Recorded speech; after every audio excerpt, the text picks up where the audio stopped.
एबार्सन रात के 11 बजे थे। दरवाजे पर खटखटाहट हुई। शोभा ने दरवाज़ा खोला। राजेश खड़ा था। शोभा को लगभग धकेलता हुआ अंदर आया। दोनों बेटियां सो रही थीं। डॉक्टर से मेरी बात हुई है, कल जांच के लिए चलना है। अगर लड़की हुई तो एबार्सन की डेट ले लेंगे, राजेश ने लगभग निर्णय सुनाते हुए कहा। राजेश और शोभा की 2 बेटियां थीं।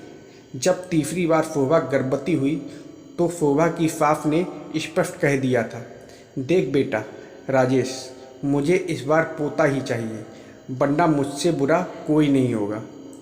शोभा तीसरी बार बच्चा नहीं चाहती थी, किंतु राजेश और परिवार की जिद के कारण उसे मानना पड़ा।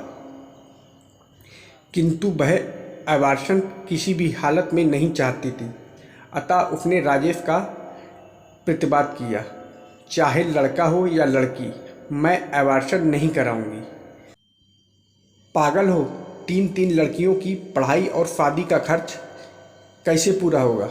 राजेश ने गुस्से में कहा। क्यों, लड़का होने पर क्या खर्च कम हो जाएगा क्या? शोभा ने व्यंग करते हुए कहा। लड़के से हमारा वंश चलेगा, राजेश ने प्रतिवाद किया।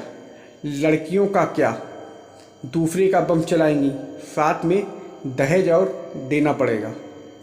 अच्छा, जब फुदा दीदी को राष्ट्रपति पुरस्कार मिला था तो किसका नाम हुआ था? मंच से किसका नाम पुकारा गया था? पिताजी का ना, कि उनके ससुराल वालों का?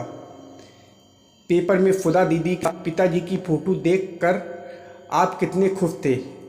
आपने ही कहा था, देखो मेरी बहन ने मेरे परिवार, मेरे पिता का नाम रोशन कर दिया। शोभा ने राजेश को पुरानी बात याद दिलाई।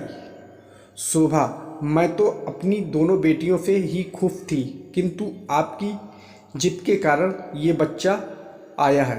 अब ये लड़का हो या लड़की, उसे अच्छे मन से स्वीकार करो।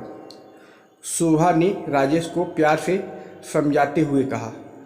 लेकिन मम्मी कैसे मानेगी? मम्मी का भय राजेश के चेहरे से स्पष्ट झलक रहा था। शोभा ने कहा, तुम उसकी चिंता मत करो, मैं उनसे बात करूंगी। रात को शोभा ने अपनी सास से कहा, मम्मी, पंडित जी का फ़ोन आया था, कह रहे थे कि अगर एबार्सन करवाया तो राजेश की जान को खतरा है। राहु मंगल के साथ मार्केस बना है। इतना सुनते ही शोभा की सास सकते में आ गई। नहीं बेटी, हम एबार्सन नहीं कराएंगे, चाहे बेटा हो या बेटी। पंडित जी से कहना वो कोई भी पूजा वगैरह कर दे, ताकि मेरे बेटे के ऊपर से ये अलग टल जाए। लगभग कांपते हुए शोभा की सास ने शोभा से कहा, जी मम्मी जी, मैं पंडित जी से कह दूंगी। शोभा मन ही मन मुस्कुरा रही थी।